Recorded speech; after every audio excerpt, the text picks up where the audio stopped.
എൻ്റെ പേര് ടീന. ഞാൻ തിരുവനന്തപുരത്തു നിന്നാണ് വരുന്നത്.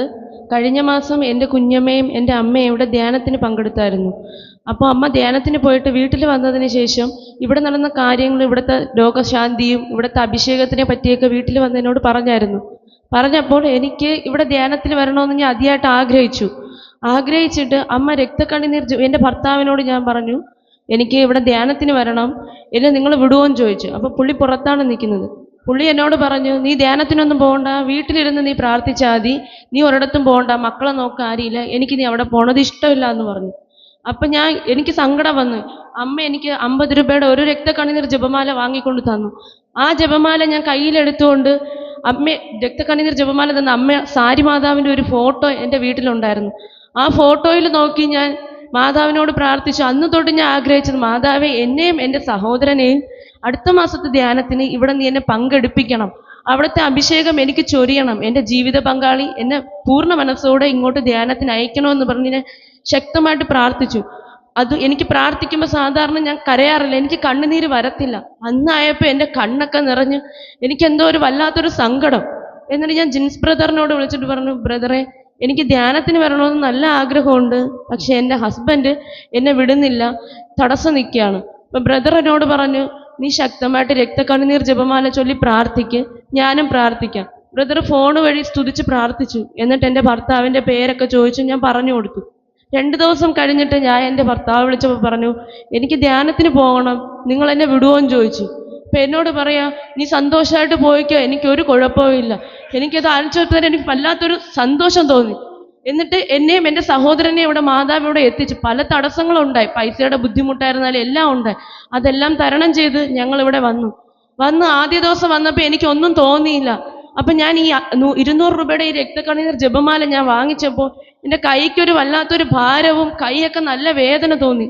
ഞാൻ എന്നിട്ട് ഇവിടെ ഇരുന്ന് രക്തക്കണ്ണുനീർ ജപമാല ഇങ്ങനെ ചൊല്ലിക്കൊണ്ടിരുന്നപ്പോൾ എൻ്റെ ആ കൈയിൻ്റെ ആ വേദനയും ആ ഒരു ഭാരവും മാറി. ഈ ജപമാല ഇപ്പം എൻ്റെ കയ്യിലുള്ളത് പോലും എനിക്ക് ഫീൽ ചെയ്യുന്നില്ല. അങ്ങനത്തെ ഒരു അനുഭവം എനിക്ക് കിട്ടി. ഇന്നലെ കൗൺസിലിംഗ് കൂടി കുമ്പസാരിച്ചു, പക്ഷെ എൻ്റെ കുമ്പസാരം പൂർണ്ണമായിരുന്നില്ല. ഞാൻ ചാൾസ് ബ്രദറിനോട് പറഞ്ഞു, ബ്രദറെ, എനിക്കൊന്നും കാണാൻ പറ്റുന്നില്ല, ഞാൻ ശക്തമായിട്ട് പ്രാർത്ഥിക്കുന്നു, പക്ഷെ എനിക്കൊരു ഇരുട്ടാണ്. അപ്പം ബ്രദർ പറഞ്ഞു, ഇന്ന് എന്നെ ഒന്നൊന്ന് കാണണം. ഞാൻ ബ്രദറിനെ പോയി ഒന്ന് കണ്ടിട്ട് ബ്രദർ ചോദിച്ചു, എന്തെങ്കിലും പാപം ഇനിയും മോൾക്ക് പറയാനുണ്ടോ?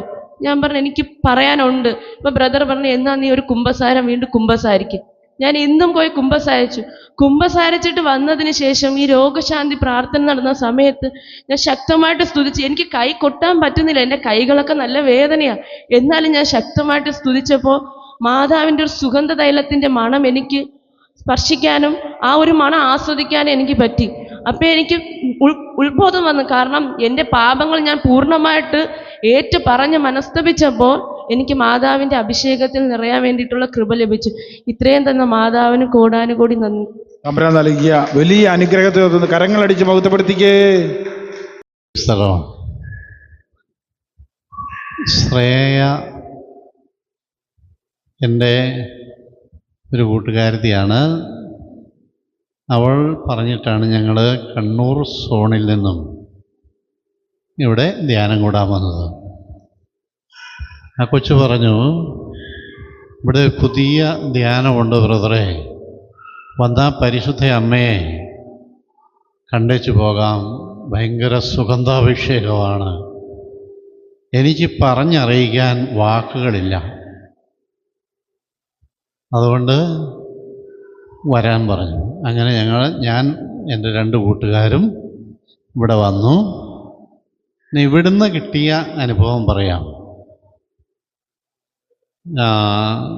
ബ്രദറ് എൻ്റെ തലയിൽ നെറ്റിയിൽ കൊന്ത വെച്ച് പ്രാർത്ഥിച്ചപ്പോൾ നല്ല ഒരു സുഗന്ധ അനുഭവം ഉണ്ടായി. എൻ്റെ മനസ്സിൽ വലിയൊരു സന്തോഷം, ഒരാനന്ദം എനിക്ക് അനുഭവിക്കാൻ സാധിച്ചു. Praise the Lord. ഹല്ലേലൂയ. ഞങ്ങൾ ധ്യാന കേന്ദ്രങ്ങളിലും തെരുവോരങ്ങളിലും കാസർഗോഡും കണ്ണൂരും സോണിൻ്റെ സജീവ ശുശ്രൂഷകരാണ്. ഞാൻ തെരുവോരങ്ങളിൽ വചനം പറയുന്നു, കൗൺസിലിങ്ങിന് ധ്യാന സെൻ്ററുകളിൽ പോകുന്നു, എൻ്റെ കൂട്ടുകാരൻ നികറിയപ്പം പുള്ളി വന്നില്ല. പുള്ളി എല്ലാ സ്ഥലങ്ങളിലും കൺവെൻഷനുകളിലും ധ്യാന സെൻറ്ററുകളിലും വൈദികർക്ക്, സിസ്റ്റേഴ്സിന്, സൺഡേ സ്കൂൾ അധ്യാപകർക്കെല്ലാം ക്ലാസ് കൊടുക്കുന്ന ആളാണ്. പിന്നെ ഒരു കൂട്ടുകാരൻ കാസർഗോഡ് സോണിൻ്റെ സജീവ പ്രവർത്തകനാണ്. ഏതായാലും വലിയ സന്തോഷമായി. ഇവരോട് ഞങ്ങൾ പറഞ്ഞേച്ച് പോകണം എന്ന് കരുതിയിരിക്കുകയാണ്. ഒരു പുതിയ അഭിഷേകം പരിശുദ്ധ അമ്മ ഇവിടെ തുടങ്ങി വച്ചിരിക്കുന്നു. അത് വലിയൊരു സമൂഹത്തിലെ പരിശുദ്ധ അമ്മ ഈ സ്ഥാപനത്തിൽ അല്ലെങ്കിൽ IMSൽ നിന്നും പുതിയൊരു അഭിഷേകത്തിലേക്ക് കൊണ്ടുപോകും എന്നുള്ള കാര്യത്തിൽ യാതൊരു സംശയമില്ല. ഈ ശുശ്രൂഷയിലെ ഏറ്റവും പ്രധാനപ്പെട്ട കണ്ണി ഈ സുഹൃത്താണ്. അദ്ദേഹത്തിൻ്റെ അനുഭവ സാക്ഷ്യം വലിയ വിലയുള്ളതാണ്. ഞങ്ങളെല്ലാം വളരെ ആഴമായി സ്പർശിച്ചു. ബാക്കി കാര്യം നിങ്ങൾ ഇവിടെ നിന്ന് കാണുക. ഞാൻ ഇന്നലെ പറഞ്ഞു, ഞാൻ പ്രാർത്ഥിച്ചുകൊണ്ടിരുന്നപ്പം ഈ ഹാള് മുഴുവൻ മുല്ലപ്പൂ വിതറിയിരിക്കുകയാണ്. ഹല്ലേലൂയ. പരിശുദ്ധാത്മാവ് പ്രാവിൻ്റെ രൂപത്തിൽ ഇതിനകത്തൂടെ പറന്നു നടക്കുന്നു. ഇന്നും നാളെയും വലിയൊരു അഭിഷേകം ഇവിടെ ഉണ്ടാകും എന്ന് ഞാൻ ഇന്നലെ ബ്രദറിനോട് പറഞ്ഞായിരുന്നു. അത് ദൈവം തുടർന്ന് ഇവിടെ നടക്കട്ടെ. നോട്ടീസ് കിട്ടിയപ്പോൾ ഓർത്ത് കുറച്ച് പേരെയും കൂടെ പറഞ്ഞു വിടണം. പക്ഷേ ഞങ്ങൾക്ക് ഒരുപാട് ദൂരമാണ് ഇങ്ങോട്ട്, അതുകൊണ്ട് എങ്ങനെയാണെന്ന് അറിഞ്ഞുകൂടാ. മനസ്സിലാഗ്രഹമുണ്ട്. അത് പരിശുദ്ധ അമ്മയിലൂടെ പരിശുദ്ധാത്മാവ് കാര്യം നടത്തിത്തരുമെന്നുള്ള കാര്യത്തിൽ 100% ഞാൻ വിശ്വസിക്കുന്നു. Praise the Lord. ഹല്ലേലൂയ. തമ്പുരാൻ നൽകിയ വലിയ അനുഗ്രഹത്തെ ഓർത്ത് കരങ്ങളടിച്ച് മുഖത്തുപടുത്തിക്ക് തമ്പുരാൻ പറഞ്ഞിട്ടുണ്ടെങ്കിൽ തമ്പുരാൻ ആൾക്കാരെ കൊണ്ടുവരും. ദൂരമൊന്നും ദൈവത്തിന് ഒരു വിഷയമില്ല. ആഗ്രഹിച്ചാൽ മാത്രം മതി, കർത്താവ് ഇവിടെ കൊണ്ടുവരും. UK നിന്ന് ഇവിടെ കൊണ്ടുവരാമെങ്കിൽ പിന്നെ കാസർഗോഡൊന്നും വലിയ ദൂരമൊന്നുമില്ല. എൻ്റെ പേര് ശാന്തിനി. ഞാൻ എറണാകുളത്ത് നിന്ന് വരുന്നു.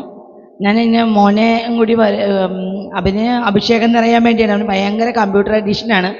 അപ്പം ഉറക്കം നിന്നൊക്കെ കമ്പ്യൂട്ടർ കളിക്കുക. അപ്പം അവനെയും കൂടി വരാൻ വേണ്ടിയാണ് ഇരുന്നത്. അപ്പോൾ അവന് വരാൻ ഭയങ്കര മടി. അപ്പം ഞാൻ അതുകൊണ്ട് ഒരുപാട് നേരം അവനെ അങ്ങോട്ട് തർക്കിക്കുമായിരുന്നു. ലാസ്റ്റ് ഞാൻ എൻ്റെ IMS അമ്മയെ അവനെ ഒന്ന് ഒരുക്കി കൊണ്ടുപോകാന്ന് പറഞ്ഞ് വായി നിൽക്കുക. അവൻ പറയാം അന്നാ ഞാൻ വരാമെന്ന് പറഞ്ഞ് റെഡിയായി വന്നു. ഇവിടെ വന്നു കഴിഞ്ഞിട്ട് ഞങ്ങൾ രാത്രിയായി, ഒരുപാട് രാത്രിയായി. അപ്പോൾ ഇന്നലെ തുടങ്ങിയാണ് ഞാനിവിടെ കുറച്ച് ക്ലാസ് കൂടിയത്. അപ്പോൾ ഇന്നലെ വന്ന് നിന്നപ്പോൾ തന്നെ ആദ്യം തന്നെ നമ്മുടെ ഫാത്തിമ മാതാവ് ഇറങ്ങി നടക്കണു. അമ്മ ഇറങ്ങി നടന്നു. അമ്മ വന്നങ്ങോട്ട് നിന്നിട്ട് എനിക്ക് അഭിഷേകം കൊണ്ട് വയ്യായിരുന്നു. അത് കഴിഞ്ഞ് ഈശോ മുൾമുടി വെച്ച് ഈശോയുടെ മുഖത്തൂടിയൊക്കെ ചോര ഒഴുകുന്നു. ചോര ഒഴുകിക്കൊണ്ടിരുമ്പോൾ എനിക്ക് ഇതിങ്ങനെ കണ്ടാൽ എനിക്കറിയാം രോഗശാന്തിക്ക് ആണെന്ന്. അപ്പം തന്നെ ചാൾസ് ബ്രദർ ഓരോ മക്കളുടെ പേര് പറയാൻ തുടങ്ങി. അപ്പോൾ രോഗശാന്തി. അതുപോലെ ഇന്ന് പിന്നെ ഈ കൗൺസിലിംഗ് അല്ല, കുമ്പസാരം കഴിഞ്ഞിട്ട് വന്നപ്പോൾ ഭയങ്കര അനുഭവമായിരുന്നു. ഈശോ എന്നെ വേറെ ഏതോ സ്ഥലത്തിലേക്കൊക്കെ കൂട്ടിക്കൊണ്ട് പോവുക. എന്നിട്ട് ഓരോ സ്ഥലങ്ങൾ കാണിക്കും, ഞാൻ കണ്ടിട്ടില്ലാത്ത സ്ഥലങ്ങൾ. അതുപോലെ ഇസ്രായേൽ ജനത്തിനെ നയിച്ചതുപോലെ തമ്പുരാൻ കൊണ്ടുപോവുക. ആ ഇടുങ്ങിയ പാത, അവിടുന്ന് വെള്ളം ഒഴുകുന്നതെല്ലാം ഞാൻ കാണുക. ഇതും കഴിഞ്ഞിട്ട് ഈശോ ഇന്ന് രോഗശാന്തിയുടെ സമയത്ത് ഓൾറെഡി എനിക്ക് തൈറോയിഡ് ഉണ്ടെങ്കിൽ എനിക്ക് പെടലി ഒട്ടും പിടിച്ചോണ്ട് നടക്കാൻ വയ്യ. എന്നാലും എനിക്ക് വെറുതെ സൗണ്ട് ഇട്ട് സ്തുതിക്കാൻ വയ്യ. പക്ഷെ ഞാൻ ഒരുപാട് സൗണ്ട് എടുത്ത് സ്തുതിച്ചോണ്ടിട്ടിട്ട് ഞാൻ പറഞ്ഞു എനിക്ക് രോഗസൗഖ്യം വേണം, എനിക്ക് എൻ്റെ തൈറോയിഡ് മാറാം. അതന്നെ എൻ്റെ ഒരു സഹോദരിക്കും എൻ്റെ എനിക്ക് പരിചയമുള്ളൊരു കുട്ടിക്കും കൂടി തൈറോയിഡ്. അപ്പോൾ അതിനെ സമർപ്പിച്ച് പ്രാർത്ഥിച്ചു. അപ്പോൾ ഞാൻ കാണുന്നത് ഒരു ഭിത്തി പോലത്തെ ഒരു സ്ഥലം, ഒരു ഇടുങ്ങിയൊരു സ്ഥലം. ഈ സ്ഥലം എന്നാന്ന് എനിക്കൊരു പിടുത്തം കിട്ടുന്നില്ല. അത് കഴിഞ്ഞ് നോക്കുമ്പോൾ അവിടെ ഇത്രയുള്ള ഒരു സാധനം, റോസ് കളറ്. ഇത് കഴിഞ്ഞ് ഇപ്പുറത്തായിട്ട് 2-3 കോമള പോലത്തെ വൈറ്റ് കളറ്. അപ്പോൾ ഈശോ എന്നോട് പറഞ്ഞേ, നിന്റെ തൊണ്ടയുടെ ഞാൻ കാണിച്ചു തന്നെ, നിനക്ക് തൈറോയ്ഡ് അത്രമാത്രം ഇല്ല, നിന്റെ കുറുനാക്കാണ് ഞാൻ കാണിച്ചു തന്നെ. അതിൻ്റെ ഇപ്പത്ത് മുന്തിരിക്കൊല പോലെ 3 എണ്ണേ ഉള്ളൂ നിനക്ക്, അല്ലാണ്ട് വലിയ കാര്യമായിട്ടൊന്നും ഇല്ലെന്ന്. അപ്പോൾ ഞാൻ പറഞ്ഞു, ഈശോയെ നിനക്ക് ഇഷ്ടമുണ്ടെങ്കിൽ എടുത്ത് മാറ്റിയാൽ മതി, ഇല്ലെങ്കിൽ എനിക്ക് തരണ്ട, ഇത് ഇങ്ങോട്ട് തന്നെ ഇരുന്നോട്ടെ, എനിക്ക് കുഴപ്പമില്ലെന്ന്. അതുപോലെ രക്തക്കണ്ണിയുടെ ജപമാല ഞാൻ ഇത്തിരി ചെല്ലാൻ കുറവാണ്. പരിശുദ്ധമ്മയുടെ ജപമാല ചൊല്ലുന്നുണ്ടായിരുന്നില്ല. അതുകൊണ്ട് ഞാൻ അതിലെ കയറി പിടിച്ചു. രക്തക്കണ്ണിയുടെ ജപമാല ഇപ്പൊ ചൊല്ലൽ കുറവായിരുന്നു. പക്ഷേ എന്നാലും ഞാൻ മുട്ടിലിറങ്ങി ഇവിടെ ഒരു കൊച്ചു വന്നിരിക്കുമ്പോൾ എനിക്ക് അതിനോടൊരു ദയവ് തോന്നി. അതിന് എന്താണ് അനുഭവം ഇല്ലാത്തതെന്ന്. അപ്പൊ എന്നോട് മാതാവ് പറഞ്ഞു, നീ മുട്ടിലിറങ്ങി അവക്ക് വേണ്ടി പ്രാർത്ഥിക്കുന്നു. മറ്റുള്ളവർക്ക് വേണ്ടി പ്രാർത്ഥിച്ച, എപ്പോഴും അതെ, മറ്റുള്ളവർക്ക് വേണ്ടി പ്രാർത്ഥിച്ച അമ്മ ഒരുപാട് കൃപ എനിക്ക് തരാറുണ്ട്. അപ്പം ഞാൻ ആ കൊച്ചിന് വേണ്ടി അവിടുന്ന് മുട്ടിലരിഞ്ഞ് പ്രാർത്ഥിച്ചു, അമ്മ തൊട്ടിട്ടേ വിടാൻ പാടുള്ളൂ. പിന്നെ ഈ കുഞ്ഞ് ചിരിക്കാനൊക്കെ തുടങ്ങി. അപ്പം എനിക്ക് ഇഷ്ടമായി, അതിനെ മാതാവ് തൊട്ടുള്ളൂ. അതുപോലെ എനിക്കൊരു അനുഭവം ഉണ്ടായത്, ഞാൻ വിജാതിയാണ്, ഹിന്ദു മതത്തിൽ ജനിച്ചു വളർന്ന. ഞാൻ ബാപ്റ്റിസ്റ്റ് എടുത്തു, എൻ്റെ കുടുംബം വിശുദ്ധിയിലായി. പക്ഷേ എൻ്റെ അച്ഛൻ കിടപ്പായിരുന്നു. കിടപ്പായെന്ന് വെച്ചാൽ ഒരു 3-5 മാസം അല്ലെങ്കിൽ 2 വർഷത്തോളം ഏകദേശം ഓർമ്മയുണ്ടായിരുന്നില്ല. ആ സമയം ഞാൻ രക്തക്കണ്ണീർ ജപമാല വീട്ടിൽ നിന്ന് ചൊല്ലി അച്ഛനെ സമർപ്പിച്ച് പ്രാർത്ഥിക്കുമായിരുന്നു, നല്ല മരണം കൊടുക്കാൻ പ്രാർത്ഥിച്ചുകൊണ്ടിരിക്കുന്ന ഒരു ശനിയാഴ്ച ദിവസം അച്ഛൻ മരിക്കാൻ തൊട്ട് മുമ്പ് എന്നെ മാതാവ് വിളിച്ചെണിപ്പിച്ചു, പ്രാർത്ഥിക്കുന്നു പറഞ്ഞു. അപ്പോൾ 4:45 അപ്പോൾ ഞാൻ പറഞ്ഞു, അമ്മ ഞാൻ കുറച്ച് നേരം കൂടി കിടക്കട്ടെ എന്ന് പറഞ്ഞു. 4:30 അപ്പോൾ അമ്മ വീണ്ടും എണിപ്പിച്ചു, 4:45 പ്രാർത്ഥിക്കുന്നു പറഞ്ഞു. പ്രാർത്ഥിച്ചുകൊണ്ടിരുന്നു, കരണ്ട ജോമല പാടി പ്രാർത്ഥിച്ചുകൊണ്ടിരുന്നു. പെണ്ണു നീ രക്തക്കണ്ണീർ ജോമല കരുണയുടെ ജോമല എല്ലാം പറഞ്ഞു. അപ്പോഴേക്കും മാതാവ് ഈശോ അച്ഛൻ്റെ ബെഡിൻ്റെ അവിടെ നിൽക്കുന്നുണ്ടു. അതിൽ അച്ഛൻ മരിച്ചു, അച്ഛൻ്റെ ആത്മാവ് പോയി. ഞങ്ങൾ ഹിന്ദു ആചാരപ്രകാരം 7ൻ്റെ അന്ന് സഞ്ചയനം എന്നാ പറയാ.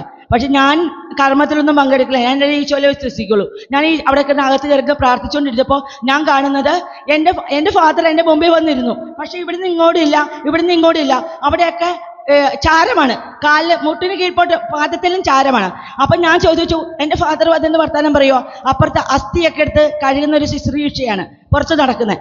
അപ്പോൾ എൻ്റെ ഫാദറിനോട് ഞാൻ ചോദിച്ചു, ഇതെന്താ ഈ എന്നെ കടപ്പത്തിൽ ചിരിച്ചു. ഞാൻ ചോദിച്ചു, അച്ഛന് ചൂടുണ്ടോ എന്ന് ചോദിച്ചു. അപ്പോൾ ഇല്ല, എനിക്ക് ചൂടില്ല, നല്ല തണുപ്പാണ് എനിക്കെന്ന് പറഞ്ഞു. അപ്പം ഞാൻ കേട്ടിട്ടുണ്ട് ശുദ്ധീകരണ സ്ഥലത്ത് കിടക്കുന്ന ആത്മാക്കൾ ചൂട് അനുഭവപ്പെടുന്നു. എനിക്ക് ആ കേൾവികളോടാണ് ചോദിച്ചത്. അപ്പം ഇല്ല മോളെ, എനിക്ക് നല്ല തണുപ്പാണ്. പക്ഷെ ഞാൻ ചോദിച്ചു, ഈ കയ്യിലെന്താ ഇങ്ങനെ? അപ്പൊ ഇത് നിന്റെ മാതാവിനോട് ചോദിക്കാൻ. അപ്പൊ എനിക്കൊരു കാര്യം മാതാവ് പറഞ്ഞു തന്നു, നീ വചനം വായിച്ചിട്ടില്ലേ? അത് അന്ന് പറഞ്ഞു തരില്ല, പിന്നെയാണ് എനിക്ക് പറഞ്ഞു തന്നെ. ഞാൻ പാവം ചെയ്ത് ശരീരത്തിൽ നരകാഗ്നിയിൽ പോകുന്നതിനേക്കാൾ ബെറ്റർ ആ അവയവം മുറിച്ചു കളഞ്ഞിട്ട് ദൈവത്തിലേക്ക് തിരിയുന്നതാണെന്ന്. അപ്പോൾ കണ്ണ് നിനക്ക് പാവഹേതുവെങ്കിൽ കണ്ണ് തുറന്നു കളഞ്ഞ് നീ സ്വർഗത്തിൽ പ്രവേശിക്കുന്നതാണ് കണ്ണോടുകൂടി നരകാഗ്നിയിൽ വീഴുന്നതിന് തുല്യമെന്ന്. അപ്പോൾ ആ വചനം എനിക്ക് പറഞ്ഞു തന്നു. അതിന്റെ സാരാംശം എനിക്ക് മനസ്സിലായി.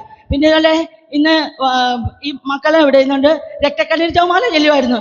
എനിക്ക് മറുഭാഷയിൽ രക്തക്കണ്ണീർ ജപമാല ചൊല്ലാനുള്ള കൃപയും അമ്മ തന്നു.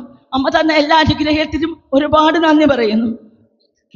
ദൈവം നൽകിയ അനുഗ്രഹത്തെ ഓർത്ത് കരങ്ങളടിച്ച് മഹത്വപ്പെടുത്തിക്കേ.